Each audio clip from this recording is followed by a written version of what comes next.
Temi që është tani, ky filloj të besoj që është bukurosh, kjo është më e keqja,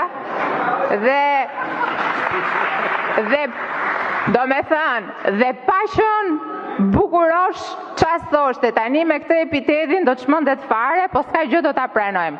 Mund t'i pyesësh se unë u çudita pse ti mërzitesh kur të përmendet emri babait, po mund të pyesësh edhe Fariun, edhe Jetën, se ande nga fisi im ne jemi të bukur përgjithsisht.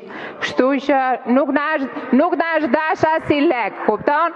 Meqense e bëm pedante këtë si bisedë. Tani, ti je ai djali, do me thënë s'ke ndryshuar fare në këto 6 vite që vije dhe shtrieshe tek Unaza e re, në rrotat e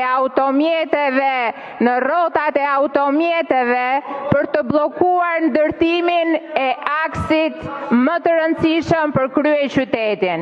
Ndërkohë sot kalon me automjetin tënd me shpejtësi pa qëndruar në trafik dhe ndërkohë sot të gjithë ata që jetojnë në Unazën e re, në të dyja krahat dhe nga Astiri dhe nga ana tjetër i është rritur vlera e pronës me disa fish. Po të kishte qenë në dorën tënde bukurosh, nuk do ishte ndërtuar kurrë ajo rrugë dhe do e kishe shkatruar tërë ekonominë e kryeqytetit, por fatmirësisht vota e shqiptarëve tashmë ja ka dhënë Edi Ramës mundësinë për të ndërtuar këtë vend dhe jo bukuroshave si puna jote. Faleminderit dhe të më jesh mirënjohës për këtë epitet që do të ndjek që këtu e tutje.